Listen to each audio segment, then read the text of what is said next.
The marriage contract was signed in silence, witnessed only by solicitors and the cold autumn rain beating against the windows of Ashford Hall. Lady Georgiana Hartley became the Duchess of Ashford not through love, but through necessity, her family's crumbling estate exchanged for the Duke's need for a respectable heir. For 6 months they lived as strangers under the same roof, their conversations limited to polite formalities at dinner. The Duke of Ashford, Everett Blackwood, was a man carved from ice and duty, his heart seemingly as impenetrable as the stone walls of his ancestral home. But one November night, passing by the music room, he heard something that shattered his carefully constructed indifference, the sound of his wife weeping, whispering a name that was not his own. In that moment, everything he thought he understood about their arrangement and about her began to unravel. If you're listening to this story, don't forget to click the like button, subscribe to the channel, and tell me in the comments from which part of the world you're listening to this story. I want to know how far it has traveled. The morning of Lady Georgiana Hartley's wedding dawned grey and cheerless, much like the union itself. She stood before the tall windows of her childhood bedchamber at Hartley Manor, watching the mist roll across the Devonshire hills, knowing this would be the last time she would see them as an unmarried woman. At 22, she possessed the kind of beauty that painters sought to capture: dark auburn hair that caught fire in candlelight, eyes the colour of spring moss, and a delicate frame that belied the strength of character beneath. Yet none of that mattered now. She was a commodity, a solution to her father's gambling debts and her family's impending ruin. "You look like you're attending a funeral, not a wedding," came the gentle voice of her younger sister, Penelope, who entered carrying Georgiana's veil. "Perhaps I am," Georgiana replied softly, turning from the window. "The funeral of every dream I once harbored." Penelope's eyes filled with tears. "Georgie, you don't have to do this. We could find another way." "There is no other way." Georgiana's voice was firm, though her hands trembled as she took the veil. "Father has exhausted every option. The creditors will seize Hartley Manor within the month if I don't marry the Duke.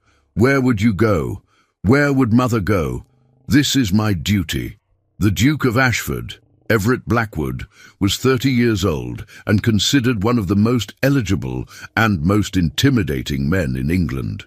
His wealth was legendary, his estates vast, his lineage impeccable. He was also known for his cold demeanour, his sharp intellect, and his complete disinterest in the frivolous pursuits of society. Rumours whispered that he had loved once in his youth, and that the lady had died, taking his capacity for warmth with her. He needed a wife to produce an heir and manage his households. Love was not part of the equation. Georgiana had met him only twice before the wedding. The first time was at a ball in London, where he had assessed her with the same detached interest one might show a thoroughbred horse at auction. The second was when he came to Hartley Manor to finalize the marriage contract with her father. He had spoken perhaps 20 words to her, all of them perfunctory. "You understand the terms?" he had asked, his grey eyes revealing nothing. "I do, Your Grace. You will be expected to manage Ashford Hall and the London residence. You will attend necessary social functions. Beyond that, I require little from you except discretion and the eventual provision of an heir." Discretion. The word had struck her as particularly cold, as if their marriage would be something shameful to hide rather than celebrate. The wedding ceremony at the village church was attended by precisely 43 people, mostly the Duke's associates and a few of Georgiana's family members. Her father looked relieved, her mother wept quietly, and Penelope clutched her hand until the moment Georgiana had to walk down the aisle. The Duke stood at the altar like a statue, his dark hair perfectly groomed, his tall frame imposing in his formal attire. When she reached him, he did not smile. He simply nodded, as if acknowledging the arrival of an expected parcel. The vows were spoken. The ring, a heavy sapphire that had belonged to his grandmother, was placed on her finger.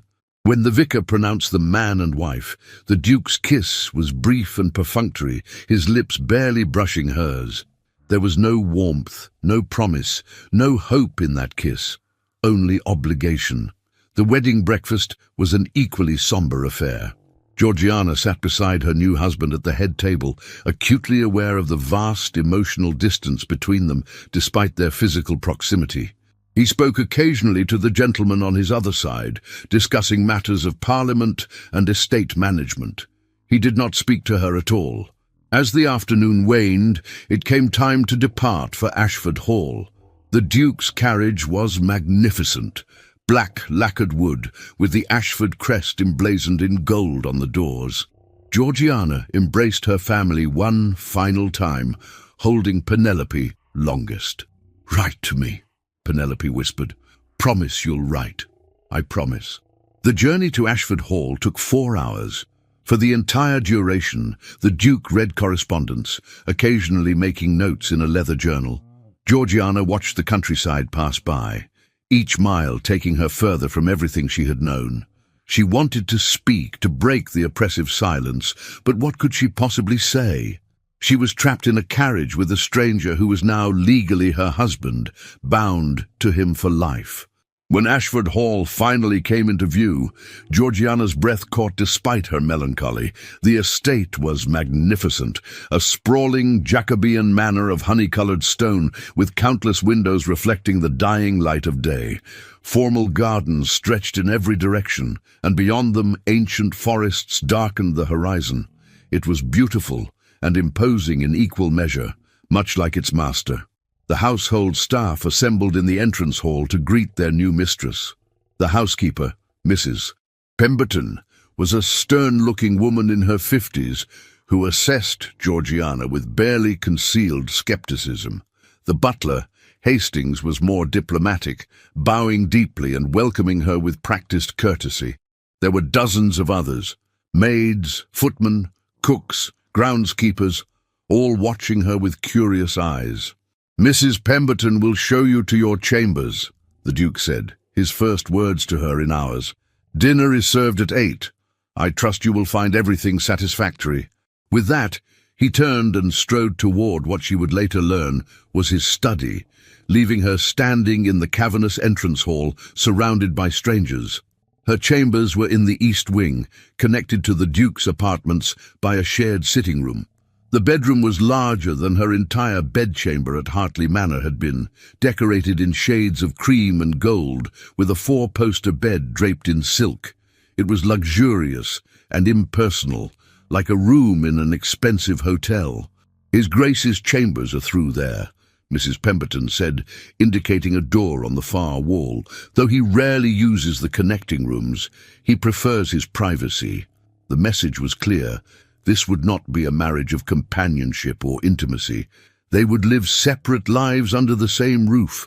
That first dinner was an exercise in awkwardness. They sat at opposite ends of a table designed to seat 24, served by silent footmen who appeared and disappeared like ghosts. The Duke ate methodically, occasionally glancing at a newspaper beside his plate. Georgiana picked at her food. Her appetite vanished. "The estate manager will meet with you tomorrow," the Duke said suddenly, startling her. "He will explain your household responsibilities. If you require anything, inform Mrs. Pemberton." "Thank you, Your Grace. You may call me Ashford, or Everett if you prefer, when we are private." It was the closest thing to warmth he had shown her, though his tone remained formal. "Then you must call me Georgiana." He nodded once, then returned his attention to his newspaper. That night, alone in her grand new bedroom, Georgiana finally allowed herself to cry. She wept for her lost freedom, for the romantic dreams she had harbored as a girl, for the cold reality of her situation. She had imagined marriage as partnership, as companionship, perhaps even as love. Instead, she had become a duchess in name only, trapped in a gilded cage, with a husband who regarded her as little more than a necessary inconvenience. The weeks that followed established a pattern that would define their marriage. The Duke rose early and spent his days managing his vast holdings, meeting with stewards and solicitors or riding across his estates. Georgiana met with Mrs. Pemberton, learned the intricacies of managing a household of 40 servants, and tried to find purpose in her new role. They dined together most evenings, exchanging perhaps a dozen words. Afterward, he retreated to his study, while she sat alone in the drawing-room, reading or embroidering, listening to the clock tick away the empty hours. She wrote long letters to Penelope, carefully cheerful, describing the beauty of Ashford Hall and the efficiency of the household. She did not mention the loneliness that gnawed at her, or the way her husband looked through her rather than at her, or how she sometimes went entire days hearing her own voice only when giving instructions to servants. On their 1-month anniversary, the Duke did not acknowledge the date. Georgiana had not expected him to, yet the silence still stung. But there was one place where Georgiana found solace: the music room. It was a beautiful chamber on the ground floor, with tall windows overlooking the gardens and a magnificent pianoforte that had belonged to the Duke's mother. Mrs. Pemberton had mentioned in a rare moment of warmth that the late Duchess had been an accomplished musician. Georgiana had learned piano as a girl, and she was grateful to discover that her fingers still remembered. In the evenings, after the Duke had disappeared into his study, she would slip into the music room and play Beethoven, Mozart, folk songs her mother had taught her. The music filled the emptiness inside her, gave voice to emotions she could not otherwise express. She did not know that sometimes, passing in the corridor, the Duke paused outside the music room door to listen. Winter descended upon Ashford Hall with brutal efficiency, transforming the estate into a landscape of white silence. Georgiana had been the Duchess of Ashford for 3 months, and in that time she had learned to navigate her role with quiet competence. The servants had warmed to her gentle manner, the estate accounts were impeccably maintained, and she had successfully hosted 2 small dinner parties for the Duke's political associates. Yet the distance between her and her husband remained as vast as ever. It was Mrs. Pemberton who informed her of the upcoming event that would change everything. His Grace has decided to host the annual Ashford Winter Ball, the housekeeper announced one December morning. It's a tradition that was discontinued after the late Duchess passed, but he feels it's time to resume it. As the new Duchess, you will be expected to organize it. Georgiana's heart quickened with a mixture of anxiety and hope. A ball meant society, conversation, life within these silent walls. Perhaps it also meant an opportunity to prove herself to her husband, to show him she was more than just a convenient solution to his need for an heir. When is it to be held? The week before Christmas. We're expecting nearly 200 guests, including several members of the aristocracy and Parliament. It will be the social event of the season in this county. For the next 3 weeks, Georgiana threw herself into preparations with an energy born of desperation. She consulted with the cook on elaborate menus, worked with the head gardener to transform the ballroom with winter flowers and greenery, coordinated with musicians from London, and oversaw every detail from the guest list to the arrangement of guest chambers. The Duke observed her efforts with his usual detachment, offering neither praise nor criticism, simply nodding when she presented plans for his approval. What Georgiana did not know was that among the invited guests was someone from her past, someone whose memory still haunted her quiet moments. The night of the ball arrived with crystalline cold and clear skies. Ashford Hall blazed with light, every window glowing, the circular drive filled with arriving carriages. Georgiana stood beside her husband in the receiving line, wearing a gown of deep emerald silk that complemented her colouring beautifully. Diamonds, the Ashford diamonds worn by duchesses for generations, glittered at her throat and ears. She looked every inch the aristocratic hostess, though her hands trembled slightly within her long gloves. The Duke, resplendent in black evening attire, performed his duties with mechanical precision, greeting each guest with the same measured courtesy. Georgiana smiled until her face ached, curtsied until her legs grew tired, and tried to ignore the speculative glances and whispered comments that followed in their wake. Such a young duchess, she heard one elderly countess murmur, and from such a modest family. One wonders what the Duke was thinking. The ballroom was magnificent, transformed into a winter wonderland of white roses, silver ribbons, and candlelight that reflected off crystal chandeliers. The orchestra played beautifully, couples swirled across the polished floor, and champagne flowed freely. Georgiana had succeeded in creating a spectacular event. She should have felt proud. Instead, she felt increasingly uneasy. It began when she noticed a young woman watching her with peculiar intensity from across the room. The woman was beautiful in a sharp, calculated way. Blonde hair arranged in elaborate curls, a gown of ice-blue silk that must have cost a fortune, and eyes that assessed Georgiana with barely concealed hostility. When their gazes met, the woman smiled, but there was no warmth in it. "Who is that lady?" Georgiana asked Mrs. Pemberton, who was supervising the refreshment tables nearby. The housekeeper's expression tightened. "That is Lady Clarissa Worthington.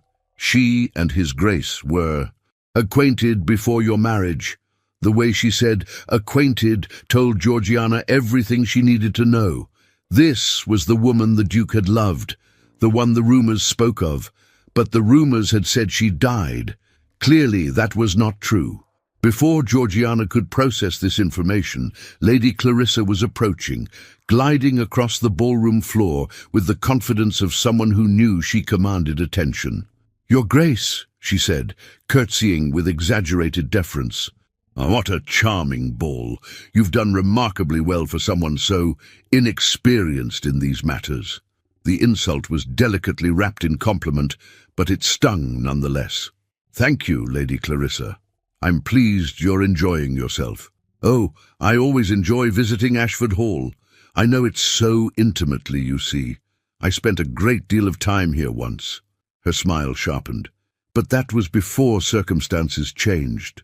Georgiana felt her cheeks flush, but before she could respond, the Duke appeared at her elbow. His expression was unreadable as he looked at Lady Clarissa. "Lady Clarissa, I was not aware you had been invited." "I came as Lady Pembroke's guest," she replied smoothly. "Surely you don't object to my presence, Everett. We are old friends, after all."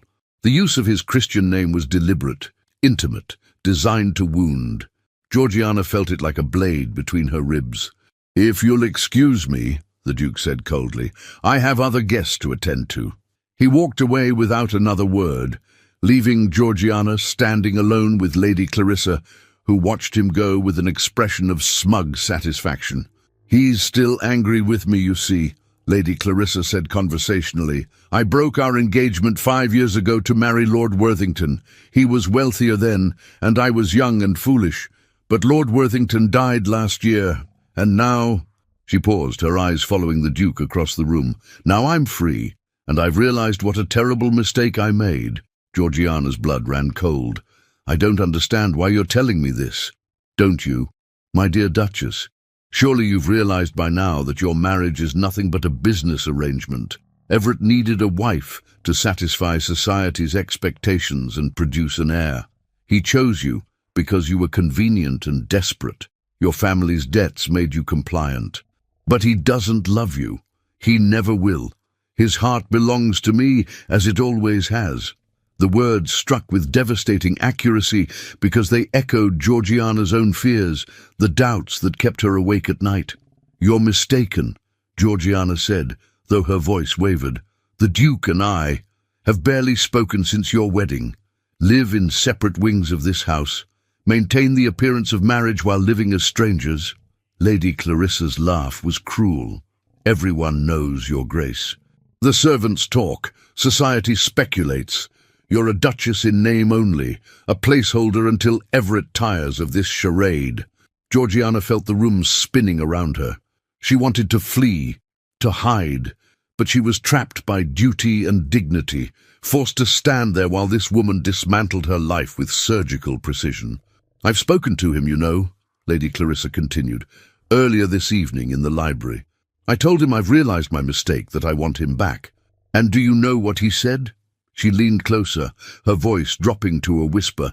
"He said he would consider it, that our marriage yours and his, could be quietly dissolved, annulled perhaps, on grounds of non-consummation. Is it true, your grace? Has he never even touched you? The humiliation was complete. Georgiana felt tears burning behind her eyes, but she refused to let them fall. Not here, not in front of this woman and 200 guests. "Excuse me," she managed, her voice barely audible. "I need to attend to my duties." She turned and walked away with as much dignity as she could muster, though inside she was shattering. She moved through the ballroom in a daze, smiling mechanically, responding to comments without hearing them, all while Lady Clarissa's words echoed in her mind. He said he would consider it. Could it be true? Would the Duke truly dissolve their marriage for this woman who had abandoned him? Georgiana thought of the past 3 months, the silence, the distance, the careful avoidance of anything resembling intimacy. Perhaps Lady Clarissa was right. Perhaps she was nothing but a temporary inconvenience. The evening dragged on interminably. Georgiana watched from across the room as Lady Clarissa danced with the Duke, her hand on his arm, her head tilted toward him in intimate conversation. He did not smile, but he did not pull away either. They looked perfect together, two beautiful people from the same world, speaking the same language of privilege and power. Georgiana had never felt more like an outsider, an impostor wearing borrowed jewels and a title she had not earned. When the last guest finally departed near dawn, Georgiana fled to her chambers. She dismissed her maid with shaking hands, desperate to be alone. Only when the door closed behind her did she allow herself to collapse onto the bed, still wearing her emerald gown and the Ashford diamonds, and weep. She cried for her foolish hope that this marriage might become something more than a contract. She cried for the loneliness that consumed her. She cried for the realization that she had developed feelings for her cold, distant husband, feelings that would never be returned. And she cried because somewhere in this vast, silent house, the Duke was perhaps contemplating a future without her, a future with the woman he had truly loved. What Georgiana did not know was that at that very moment the Duke was passing by the music room on his way to his study. He paused, hearing something that made him stop completely, the sound of weeping, muffled but unmistakable, coming from the direction of her chambers. And then, carried on the quiet air, he heard her voice, broken and anguished. "Oh, Thomas, Thomas, why did you have to die?" The Duke stood frozen in the darkened corridor, his hand on the doorframe, as something shifted irrevocably in his chest. His wife was weeping for another man, a man named Thomas, a man she clearly loved. In that moment, Everett Blackwood realized with stunning clarity that he had been a fool. He had assumed Georgiana had married him purely for financial security, that she had no feelings beyond relief at saving her family. It had never occurred to him that she might have left behind a love of her own, that she might be suffering as he once had. For the first time since their wedding, he truly saw her, not as a convenient solution or a duchess in training, but as a woman with her own heart, her own pain, her own lost dreams. And for the first time in 5 years, the ice around his own heart began, ever so slightly, to crack. The morning after the ball, Georgiana woke with swollen eyes and a headache that pounded behind her temples.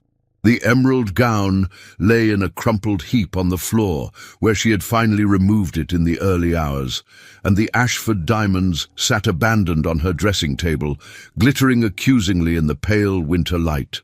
She had cried herself into exhaustion, and now, in the cold clarity of morning, she felt hollowed out and numb.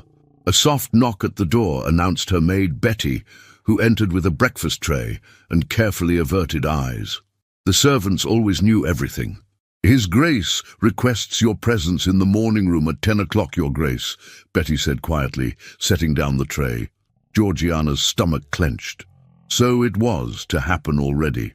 He would tell her about Lady Clarissa, about the annulment, about the end of their brief, cold marriage. She should feel relieved. She would be free of this prison of silence and loneliness. Instead, she felt only a deep, aching sadness. She dressed carefully in a simple day dress of grey wool, appropriate for the serious conversation ahead. When she entered the morning room precisely at 10, she found the Duke standing by the window, his back to her, hands clasped behind him. He did not turn immediately when she entered. "You wish to see me?" Her voice was steady, though her hands trembled. He turned then, and she was startled by his appearance. He looked as though he had not slept, his face drawn, shadows beneath his grey eyes. For a long moment he simply studied her, and she forced herself to meet his gaze, to face whatever was coming with dignity. "I have been thinking," he began slowly, "about our arrangement." Here it was. Georgiana lifted her chin. "I understand. Do you?" Something flickered in his expression. Surprise, perhaps. "I wonder." Lady Clarissa explained the situation quite clearly last night. "You wish to dissolve our marriage. I will not contest it." Now he looked genuinely confused. "Lady Clarissa spoke to you? She informed me that you still love her, that our marriage was merely convenient, and that you are considering an annulment." The words came out more bitterly than she intended. She was quite thorough in her explanations. The Duke's jaw tightened, and for the first time since she had known him, she saw genuine anger flash across his features. "Lady Clarissa had no right to speak to you of such matters. What she suggested is absolutely false." Georgiana blinked, uncertain she had heard correctly. "False? I have no intention of dissolving our marriage. Lady Clarissa approached me last night with a ridiculous proposal that I rejected immediately. Whatever she told you was either a deliberate lie or a delusion." He paused, then added more quietly, "I apologize that you were subjected to her malice. It was unconscionable." Relief flooded through Georgiana so powerfully that she had to steady herself against a chair. He was not sending her away. But then why had he summoned her? "I asked you here," the Duke continued, "because I have a proposal of a different nature. My aunt, Lady Beatrice Ashford, has written to invite us to spend the Christmas season at her home in Bath. She is my late mother's sister and has been asking to meet you since our wedding. I think it would be beneficial for you to have companionship beyond these walls." Georgiana stared at him, trying to understand this unexpected development. "You wish us to travel to Bath together?" "I have business in London that will occupy me for several weeks. I thought you might prefer to spend that time with my aunt rather than remaining here alone." He hesitated, then added, "She is an unconventional woman, but kind. I believe you would find her company refreshing." It was the longest personal conversation they had ever had, and Georgiana found herself studying him with new eyes. There was something different in his manner this morning, a crack in the usual ice, a hint of uncertainty that made him seem almost human. "I would like that very much," she said softly. "Thank you." He nodded once, then seemed about to say something more, but instead simply turned back to the window. "We depart tomorrow. Betty will help you pack." Georgiana left the morning room in a state of confusion. The Duke's behaviour made no sense. Why would he send her to his aunt if he truly cared nothing for her welfare? And why had he looked at her this morning with something that almost resembled concern? The journey to Bath took 2 days, with the Duke accompanying her as far as London before departing for his business affairs. During those 2 days in the carriage, something shifted between them. He asked her about her childhood, about her sister Penelope, about her education. She answered cautiously at first, then with growing ease as she discovered he was actually listening, occasionally asking thoughtful follow-up questions. He even smiled once, a brief, fleeting expression, when she described Penelope's disastrous attempt to train their old sheepdog to dance. When they parted at the London coaching inn, he surprised her by taking her hand. "My aunt can be overwhelming, but she means well. If you need anything, write to me." It was the most personal thing he had ever said to her. Lady Beatrice Ashford lived in an elegant townhouse in the fashionable Royal Crescent, and she was indeed overwhelming. She swept Georgiana into an embrace the moment she arrived, a whirlwind of lavender silk and enthusiastic affection. "My dear girl, Finally, Everett has been hiding you away like a miser hoarding gold. Let me look at you. Oh, you're even lovelier than he described. And so pale. Have you been ill? No matter, bath air will restore you. Come, come, we have so much to discuss. Lady Beatrice was perhaps 60 years old, with silver hair, bright blue eyes, and an energy that belied her age. Her home was filled with books, art, and curiosities from her extensive travels. Within an hour of Georgiana's arrival, she had learned more about her new aunt than she had learned about her husband in 3 months of marriage. Everett wrote that you've been managing Ashford Hall beautifully, Lady Beatrice said over tea that first afternoon. But he also wrote that you seem melancholy. Are you unhappy, my dear? The direct question caught Georgiana off guard. It's an adjustment.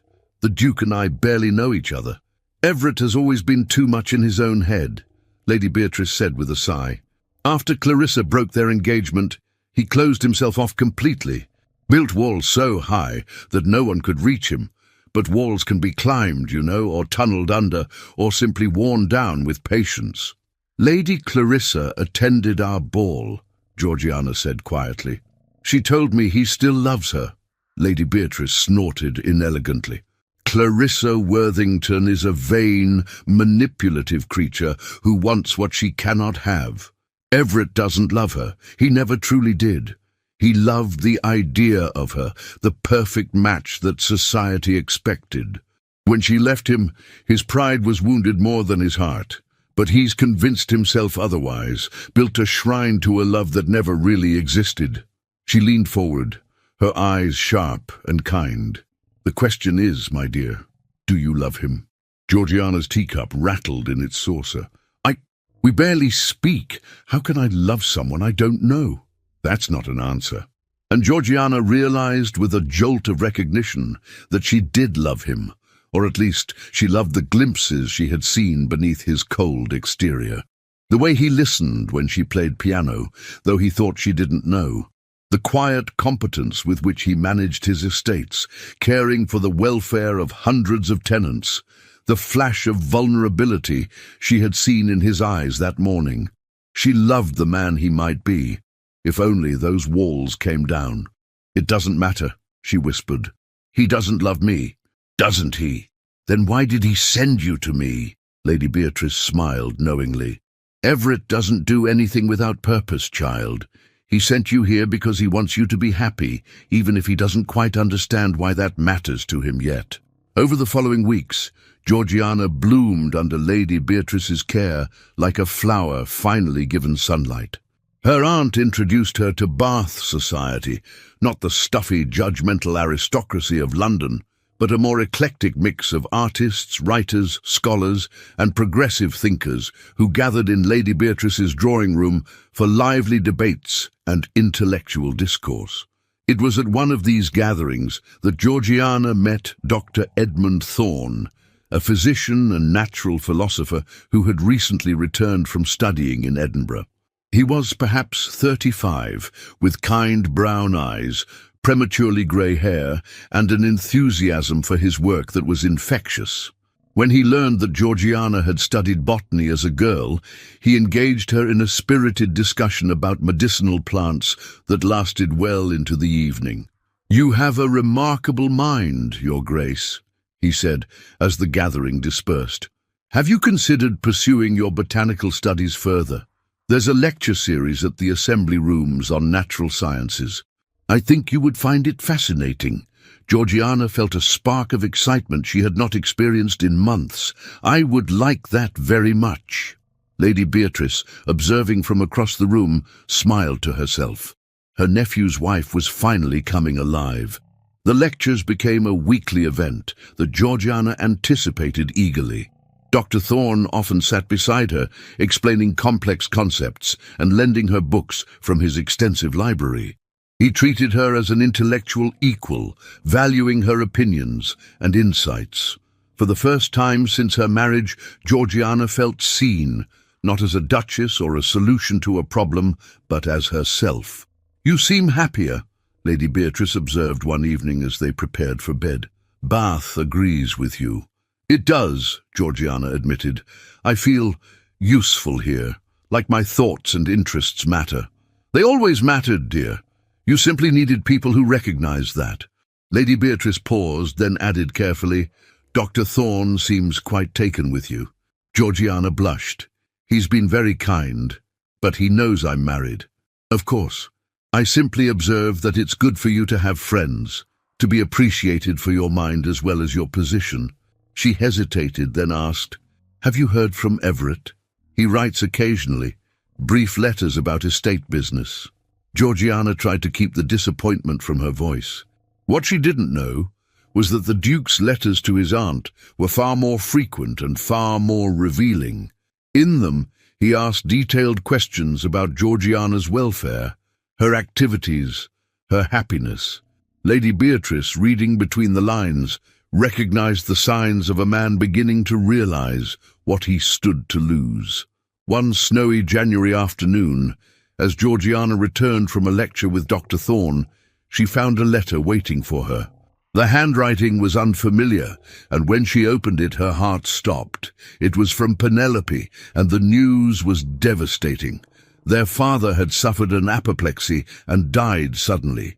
The funeral had already taken place. The letter had been delayed by winter storms. Georgiana collapsed into a chair, the letter falling from her nerveless fingers. She had not been there. She had not said goodbye.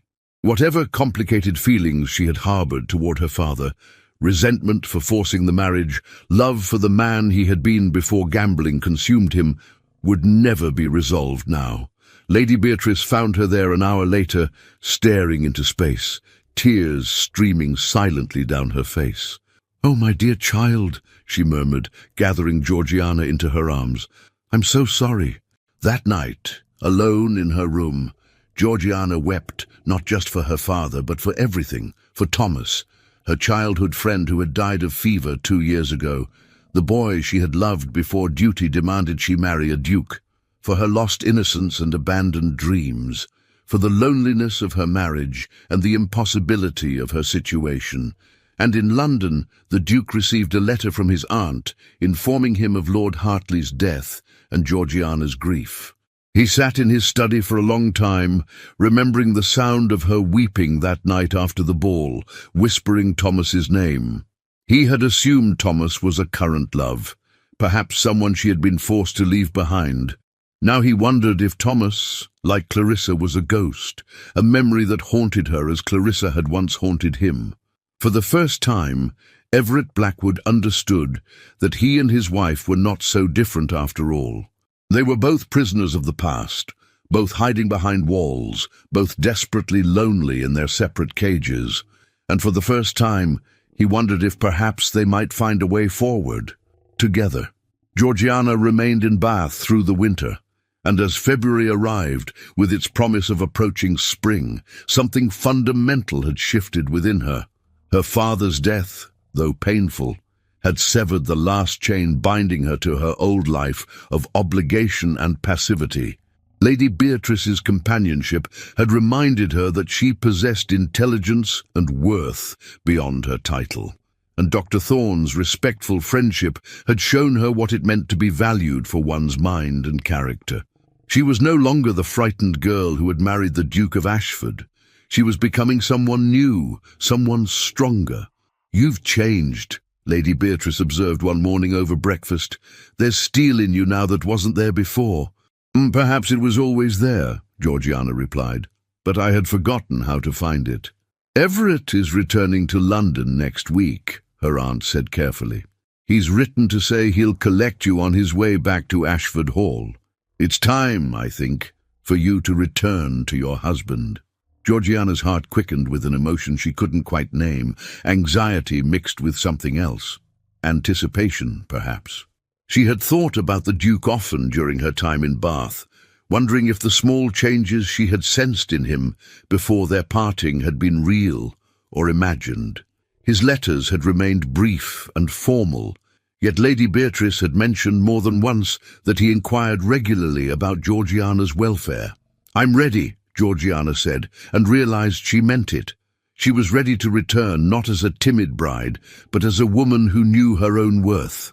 The Duke arrived in Bath on a grey March morning, and when Georgiana descended the stairs to greet him, she saw his eyes widen almost imperceptibly. She wore a travelling dress of deep burgundy that complemented her colouring beautifully, and her hair was arranged in a more sophisticated style than she had worn before. But the real change was in her bearing, the way she held her head high, the confidence in her step, the direct way she met his gaze. "Your Grace," she said, curtsying. "I hope your journey was pleasant." It was tolerable. He seemed unable to look away from her. "You look... well, Bath has agreed with you." "It has. Your aunt has been extraordinarily kind." Lady Beatrice appeared then, embracing her nephew warmly. "Everett, you look dreadful. Have you been sleeping at all?" "No, don't answer. I can see you haven't. You work too hard." She turned to Georgiana with a conspiratorial smile. "Make him rest, my dear. He's useless when he's exhausted." The journey back to Ashford Hall took 2 days, and this time the silence in the carriage was different, charged with unspoken questions and a new awareness. Georgiana caught the Duke watching her several times, his expression thoughtful, almost puzzled, as if she were a problem he couldn't quite solve.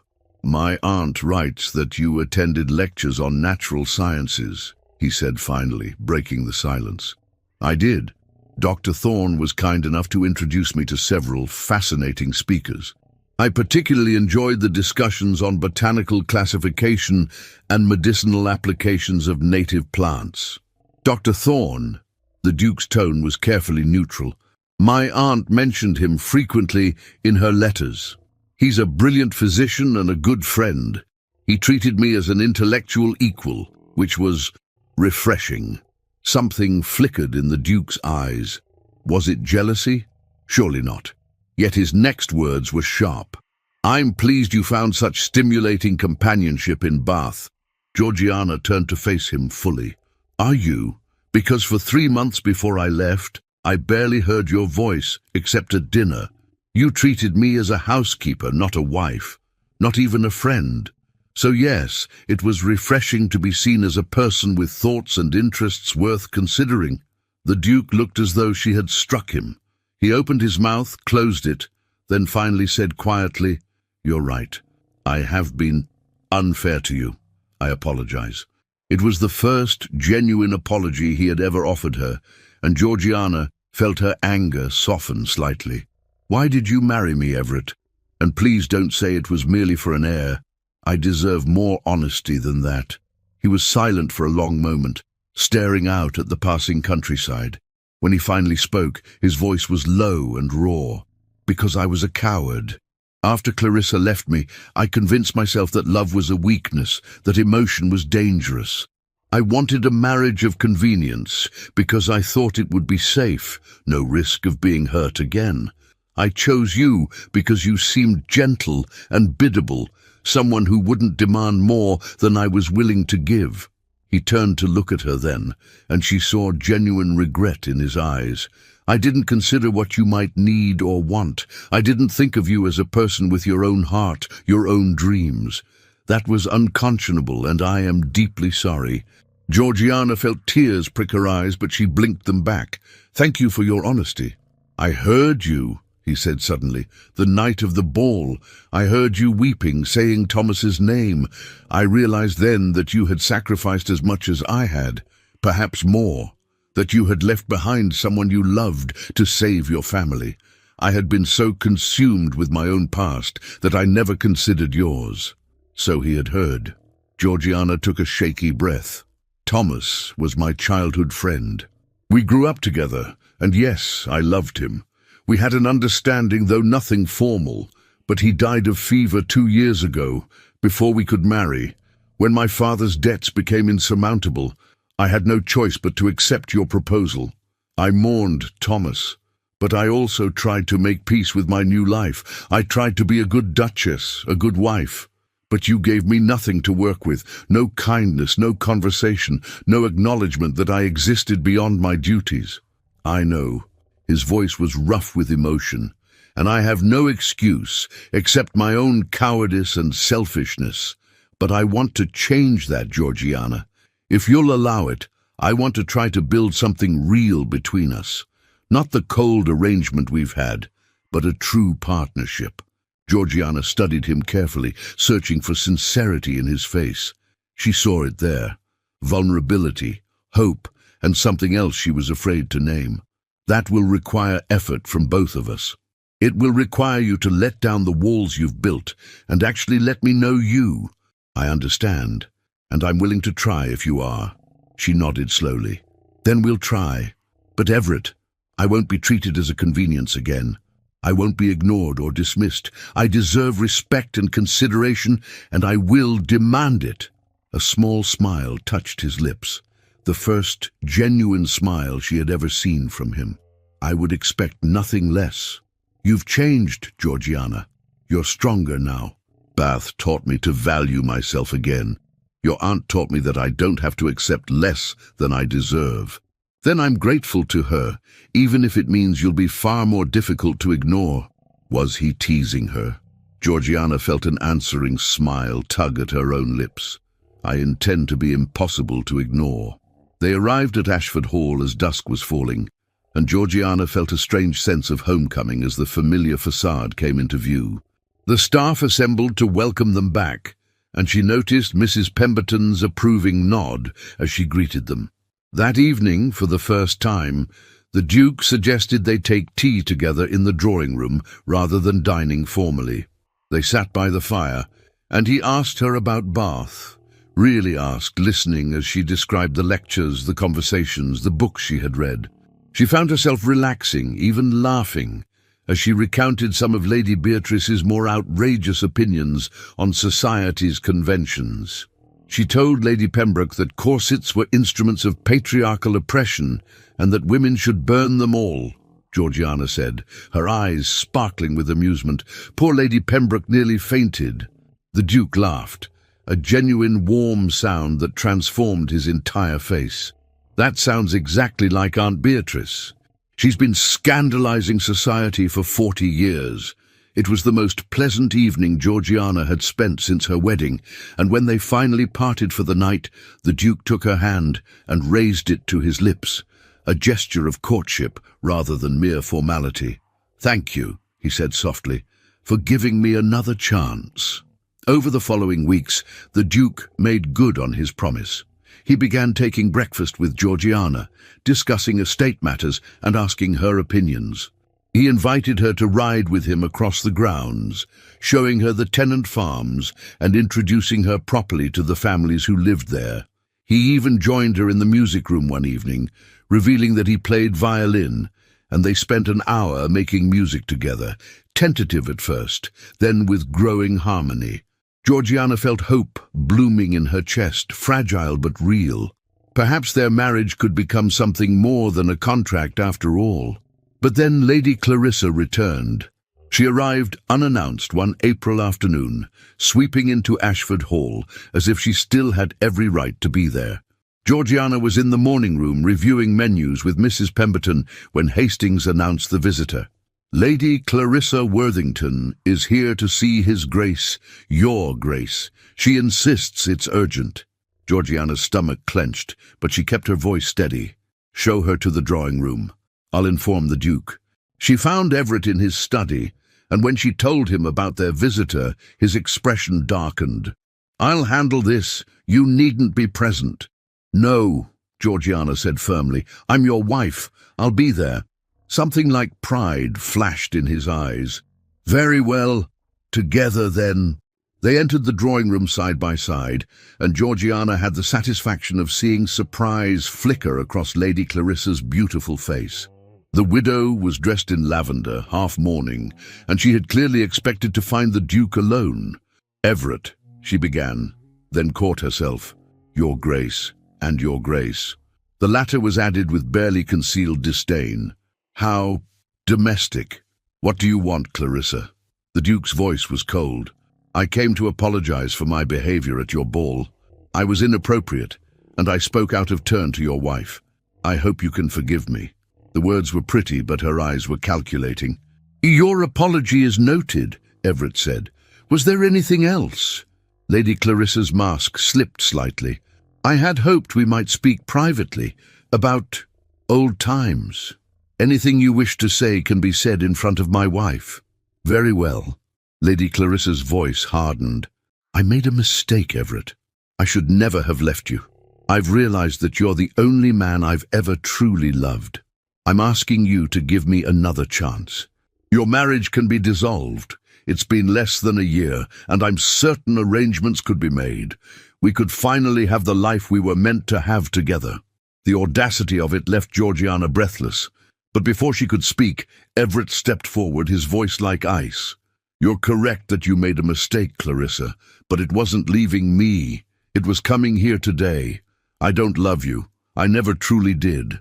What I felt for you was the infatuation of a young man who didn't know better. You did me a favor by showing me your true character before we married."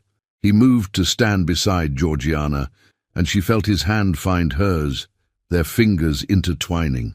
"I have a wife, a remarkable woman, whom I'm only beginning to truly know and appreciate. I have no intention of dissolving our marriage. In fact, I intend to spend the rest of my life proving myself worthy of her." Georgiana's heart soared as she looked up at him and saw the sincerity in his eyes. He meant it, every word. Lady Clarissa's face contorted with fury. "You'll regret this, Everett. She's nothing, a nobody from a bankrupt family who trapped you into marriage. She'll never be what I could have been to you." "You're wrong," Georgiana said, finding her voice at last. "I may have come from a modest family, but I have something you'll never possess: integrity, compassion, and the capacity to love someone beyond myself. The Duke deserves better than you could ever offer him. Now, I believe it's time for you to leave." For a moment, Lady Clarissa simply stared at her, then at Everett, who nodded in agreement. Without another word, she turned and swept from the room, her exit far less graceful than her entrance. When the door closed behind her, Georgiana released a breath she hadn't known she was holding. Everett turned to her, still holding her hand. "I meant what I said," he told her quietly. "Every word.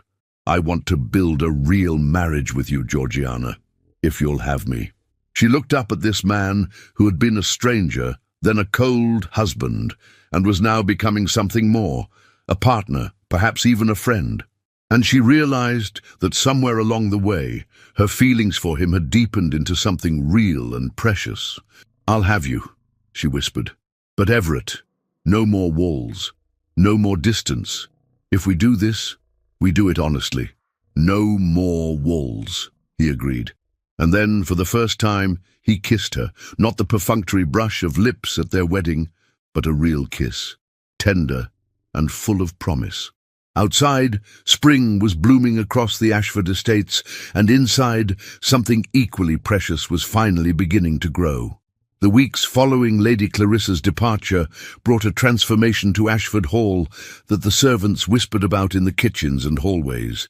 The Duke and Duchess were seen walking together in the gardens, their heads bent in conversation. They took breakfast together every morning, and laughter, actual laughter, could be heard coming from the drawing-room in the evenings. The cold, silent house was warming, coming alive in ways it hadn't since the late Duchess's time. Georgiana found herself falling in love with her husband, not the distant, icy man she had married, but the person he was revealing himself to be beneath the protective armor. Everett was intelligent and thoughtful, with a dry wit that surprised her into laughter. He was deeply committed to the welfare of his tenants, spending hours ensuring their farms were productive and their families cared for.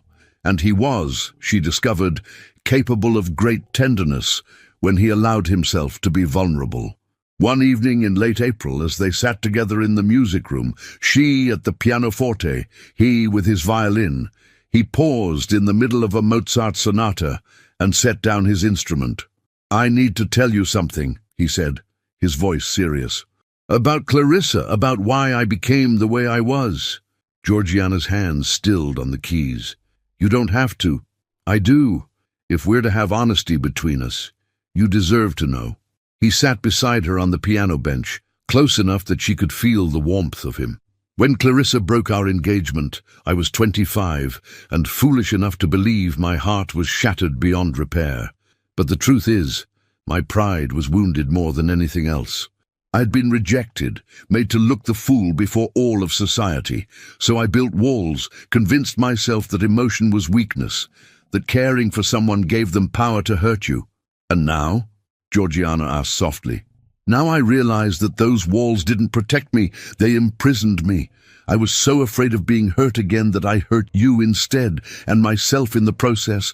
I wasted months of our marriage hiding behind duty and distance, when I could have been getting to know the remarkable woman I had married. He took her hand, his thumb tracing circles on her palm. I heard you that night after the ball, weeping for Thomas, and I realized that you understood loss in a way I had pretended to. You had loved and lost, yet you still had the courage to try again, to be kind, to remain open, while I had closed myself off completely. Tears pricked Georgiana's eyes. Thomas was my dearest friend. I loved him, yes, but it was the love of childhood, of familiarity. What I feel for you— She paused, gathering courage. What I feel for you is different, deeper. You're not a replacement for what I lost. You're something entirely new, something I choose freely, not out of obligation or memory, but because of who you are. Everett's eyes darkened with emotion.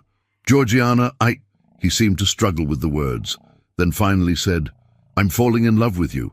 Perhaps I have been since that night I heard you weeping, when I realized you were a person with your own heart, your own pain, but certainly since you returned from Bath, so strong and sure of yourself. You've become essential to me in ways I never anticipated. I love you too, she whispered, and saying the words aloud felt like breaking free of chains she hadn't known she wore. I think I've loved you for longer than I realized. Even when I was angry with you, even when I felt most alone, there was always this hope that you might see me, truly see me. And now you do. He kissed her then, deeply and thoroughly, and when they finally drew apart, both were breathless. Come with me, he said, standing and offering his hand. There's something I want to show you. He led her through the house to his private study, a room she had never entered before. It was lined with books and papers, maps of the estates covering one wall, but he brought her to his desk, where a leather portfolio lay open. I've been working on something, he said, suddenly seeming almost nervous. A project I'd like your input on. Georgiana looked down at the papers and saw detailed plans for a school, architectural drawings, budgets, curriculum proposals. What is this? A school for the tenant children. And not just basic literacy, but real education, mathematics, sciences, literature.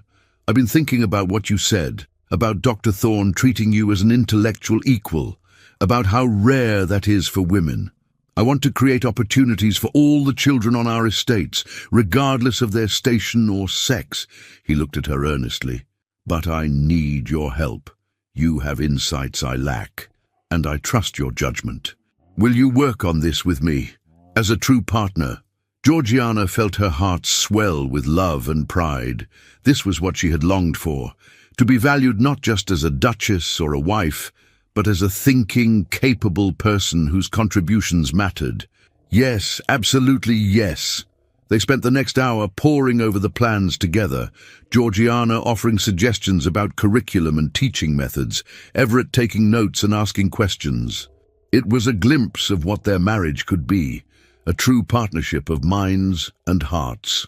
News of their growing closeness spread through society with the speed of wildfire.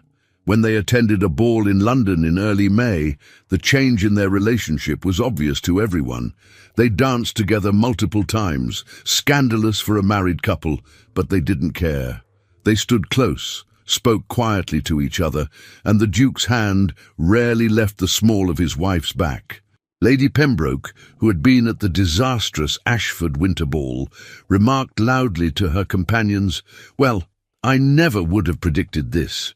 The Duke looks positively besotted, and the Duchess has certainly come into her own, quite different from the timid girl at their wedding."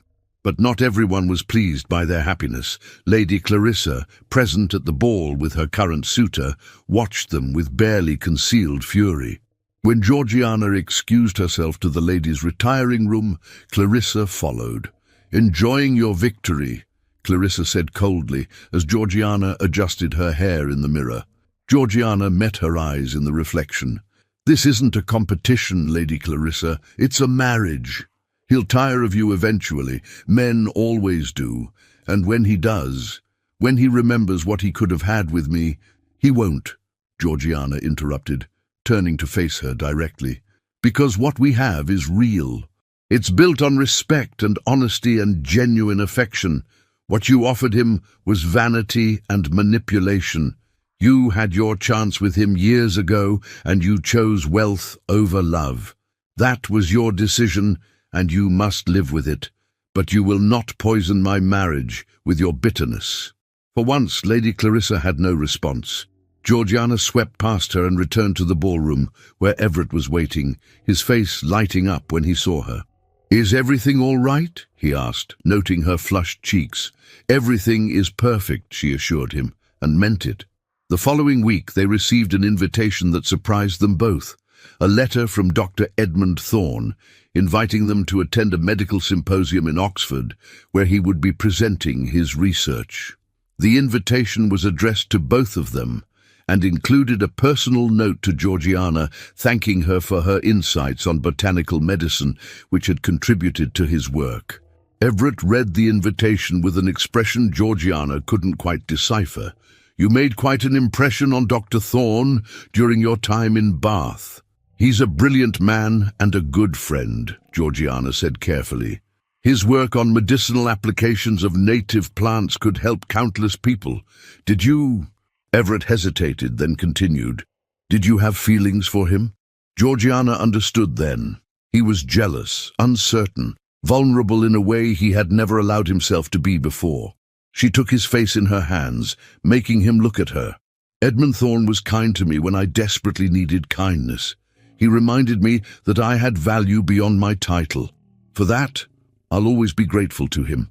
But I never had romantic feelings for him, Everett. My heart was already engaged. Even if I didn't fully realize it at the time, it was engaged with you." The relief in his eyes was palpable. "Then we'll attend the symposium together. I'd like to meet this man who helped my wife find herself again."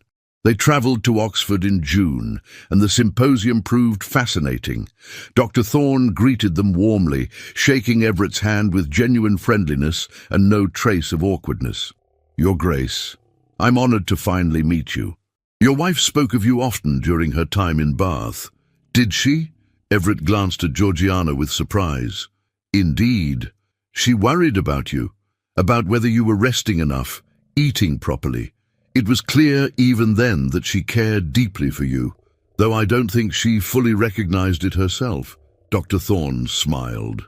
"I'm glad to see you both looking so happy. It's rare to see a marriage of genuine partnership and affection among the aristocracy." Later, as they walked through Oxford's ancient streets, Everett took Georgiana's hand. "You spoke of me to Dr. Thorne." "Of course I did. You were my husband, even when we barely knew each other. I wanted our marriage to work, Everett. I just didn't know how to bridge the distance between us. And now there is no distance. Now we're building something real together." They returned to Ashford Hall in late June to find the estate in full summer glory, roses blooming in the gardens, fields golden with wheat, the air warm and sweet. And they returned to find a letter waiting from Penelope, Georgiana's sister, asking if she might visit for a few weeks. "Of course she must come," Everett said immediately. "She's your family, and this is your home.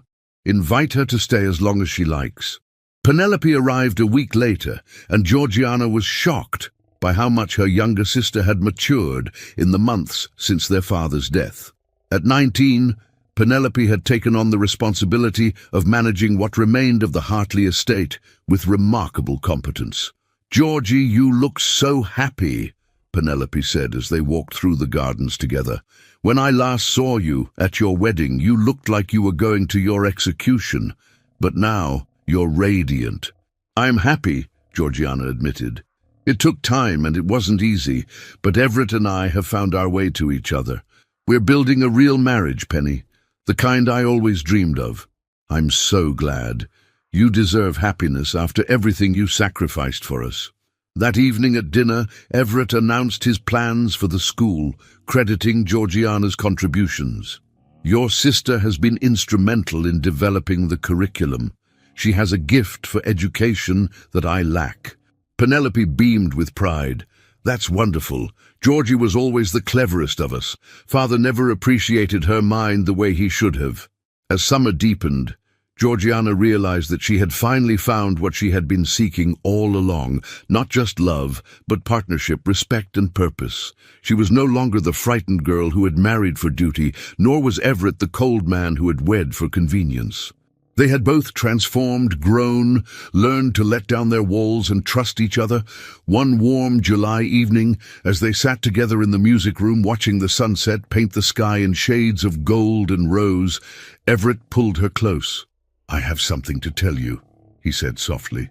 "I've been waiting for the right moment." Georgiana's heart quickened. "What is it?" "I've spoken with my solicitors.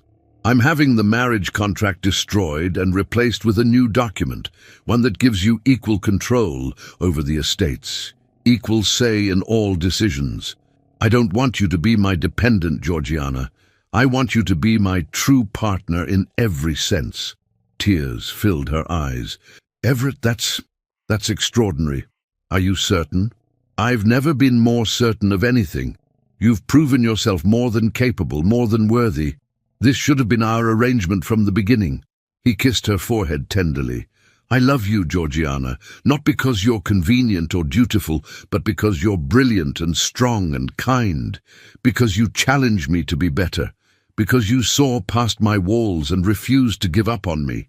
"I love you too," she whispered, "more than I ever thought possible."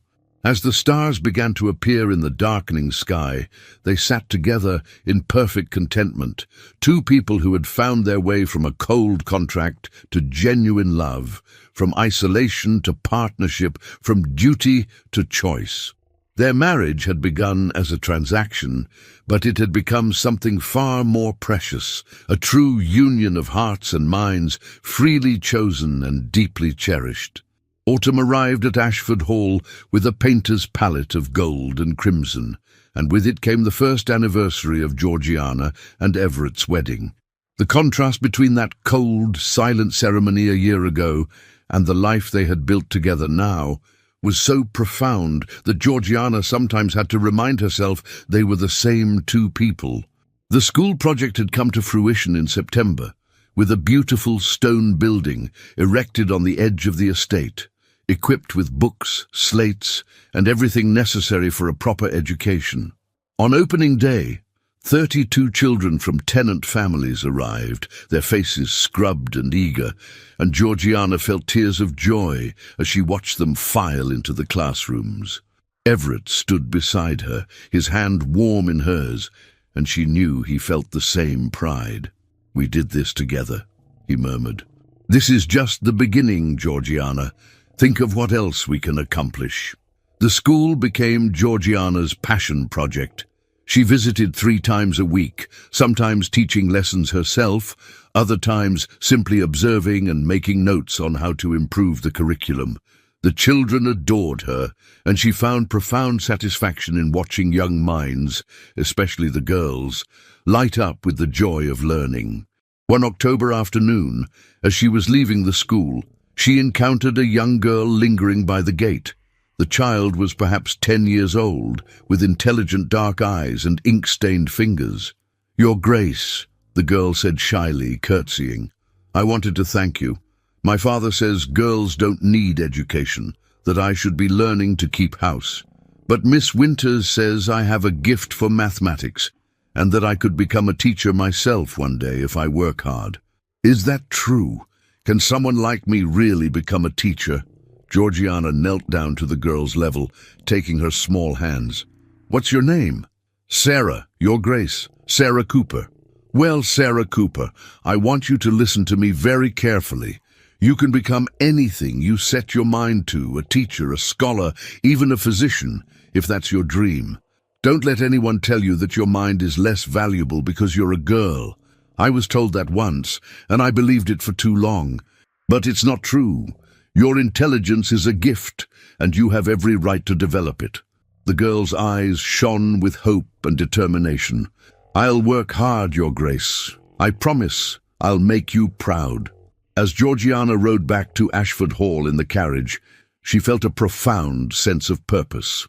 This was what her life was meant to be, not just managing a grand house or hosting balls, but making a real difference in people's lives, opening doors that had been closed, creating opportunities where none had existed before. Everett was waiting for her in the drawing room, and the moment she entered, she knew something significant had happened. He was smiling, that full, genuine smile that still had the power to make her heart skip. "What is it?" she asked, removing her gloves. "I have news. The House of Lords has approved my proposal for education reform.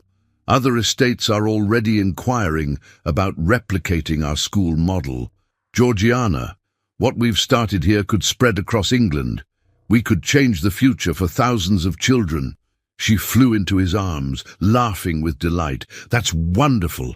Oh, Everett, think of what this means." He held her close, his face buried in her hair. "I couldn't have done any of this without you.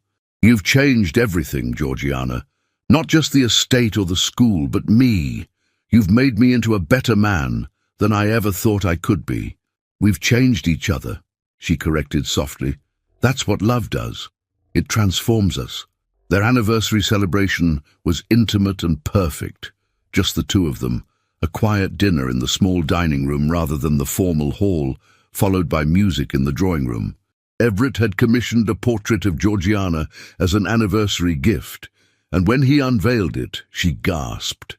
The artist had captured her not in formal ducal regalia, but as she truly was, sitting at the pianoforte, her face animated with joy, sunlight streaming through the windows.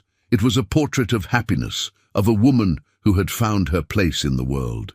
"It's how I see you," Everett said quietly. "Not as a duchess performing a role, but as yourself, brilliant, passionate, alive. I wanted to capture that. It's beautiful," she whispered. "Thank you." Her gift to him was a leather-bound journal containing a year's worth of entries, her private thoughts and observations from their first year of marriage. She had debated whether to give it to him, whether it was too revealing, but ultimately decided that their relationship was built on honesty. He read it that evening while she played piano, and she watched his expressions shift. Pain when he read about her early loneliness and despair, wonder when he reached the entries about falling in love with him, joy at her descriptions of their growing partnership. When he finished, his eyes were bright with unshed tears. "I'm so sorry," he said hoarsely, "for those first months, for the pain I caused you. If I could go back—" "We can't go back," Georgiana interrupted gently, coming to sit beside him, "and I'm not sure I would want to. Those difficult months taught us both important lessons. They made us appreciate what we have now. We've earned this happiness, Everett. We've worked for it." He pulled her into his arms, holding her as if she were infinitely precious. "I love you more than I have words to express. You are the best thing that has ever happened to me." Winter brought unexpected news. Penelope had become engaged to a respectable gentleman from a neighbouring county, a man of modest means but good character who clearly adored her. She wrote to Georgiana with barely contained excitement, and Georgiana immediately invited them both to Ashford Hall to celebrate. "Your sister deserves happiness," Everett said when Georgiana shared the news, "and she'll have it because she's choosing freely out of love rather than necessity. Unlike—" He trailed off, but Georgiana understood. "Unlike me," she finished. "But Everett, I may have married you out of necessity, but I stay with you out of love. I choose you every day, freely and gladly. That's what matters." The engagement celebration was joyous, and watching Penelope's happiness reminded Georgiana of how far she had come. A year ago, she had been the desperate bride, Now she was the confident duchess, secure in her marriage and her purpose, able to celebrate her sister's joy without bitterness or regret. One snowy December evening, as they prepared for bed, Georgiana felt a wave of nausea that sent her rushing to the wash basin. Everett was beside her immediately, holding her hair back, his face creased with concern. "Should I send for the physician?" "No, I think I know what this is." She looked up at him, her eyes wide with wonder and a touch of fear. "Everett, I think I'm with child." His expression transformed, shock, then joy so profound it took her breath away. "Truly? You're certain?" "Not entirely, but the signs are there. We should wait a few more weeks to be sure, but—" She placed a hand on her still flat stomach. "I think we're going to have a baby." He gathered her into his arms with infinite gentleness, as if she had suddenly become made of glass. "A baby. Our child." His voice was thick with emotion. "Georgiana, I never let myself hope that I could have this, a real family built on love. We're going to be parents," she said, laughing through happy tears. "Can you imagine? Us, with a child to raise and love and teach. If it's a girl, I hope she has your intelligence and strength. If it's a boy, I hope he has your kindness and courage." He kissed her forehead tenderly. "Either way, our child will be loved beyond measure." And the physician confirmed the pregnancy in January, and the news spread through the estate like wildfire. The servants were delighted, the tenants celebrated, and congratulatory letters poured in from across England. Lady Beatrice wrote with characteristic enthusiasm, promising to descend upon them the moment the baby arrived to ensure you're doing everything properly, because first-time parents are always hopeless. But the most touching response came from an unexpected source, a letter from Dr. Edmund Thorne, congratulating them and offering his services should they need medical advice during the pregnancy. He also included a note specifically for Georgiana. "I'm so pleased to see you thriving, Your Grace. When we met in Bath, I saw a woman struggling to find her place in the world. Now I see a woman who has not only found her place but has created it, building schools, changing lives, and clearly deeply loved by her husband. You've bloomed exactly where you were planted, and the world is better for it." Georgiana showed the letter to Everett, who read it thoughtfully. "He's right, you know. You have bloomed, but not just where you were planted. You've transformed the soil itself, made it richer and more fertile. Everything you touch becomes better." Indeed, as winter gave way to spring, Georgiana's pregnancy progressed smoothly. She continued her work with the school as long as she was able, finally stepping back only in her 7th month when the physician insisted. Everett was attentive to the point of being overprotective, constantly worried about her comfort and health. "I'm pregnant, not made of porcelain," she teased one afternoon when he insisted she rest rather than walk in the gardens. "I know, but I can't help worrying. You're carrying the most precious thing in the world, our child, and you." He placed his hand gently on her rounded belly, his expression softening when he felt the baby kick. "I never want to take for granted how fortunate I am." One warm May evening, as they sat together in the music room, a place that had witnessed so much of their journey, Georgiana reflected on the extraordinary transformation of the past year and a half. "Do you remember," she said softly, "that night after the winter ball when I was crying in my room?" Everett's expression grew somber. "I remember. I heard you say Thomas's name and I realized how little I knew about you, how much you had sacrificed. I was crying for Thomas, yes, but also for myself, for the girl I had been, for the dreams I thought I had lost. I felt so alone, so trapped." She took his hand, placing it over her heart. "But I'm not that girl anymore. I'm not alone or trapped. I'm exactly where I want to be, with exactly who I want to be with. You gave me that, Everett. You gave me the freedom to become myself." "We gave each other that freedom," he corrected. "You taught me that love isn't weakness. It's the greatest strength we possess. You taught me that opening your heart, even when it's terrifying, is the only way to truly live. As the sun set over the Ashford estates, painting the sky in shades of rose and gold, they sat together in perfect contentment. Two people who had begun as strangers bound by contract, who had struggled through loneliness and misunderstanding, who had finally found their way to genuine love and partnership. Their marriage had been cold-hearted once, a transaction devoid of feeling, but they had transformed it into something beautiful and real, something worth celebrating. They had learned that love isn't just something that happens to you.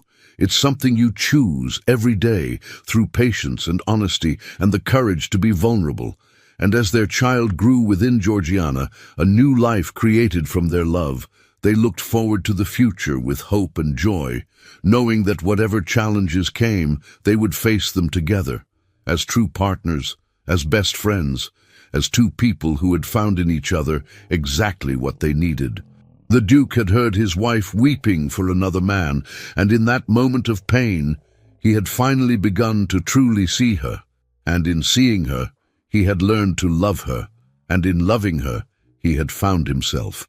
Their story was not one of love at first sight, but something perhaps more precious, love earned through struggle, built on respect and strengthened by choice.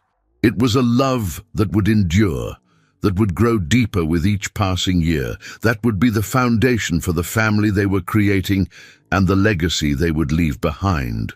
As darkness fell and stars began to appear in the velvet sky, Everett pulled Georgiana close, his hand resting protectively on her belly where their child slept. "I love you," he whispered, "today, tomorrow, and for all the days of my life." "And I love you," she replied, her voice full of certainty and peace, "always and forever."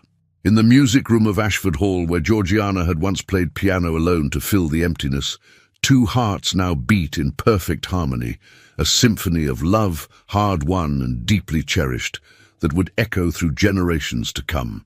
Thank you for listening to this story. If you enjoyed it, please click the like button, subscribe to the channel, and let me know in the comments where in the world you're listening from. Your support means everything, and I can't wait to share more stories with you soon.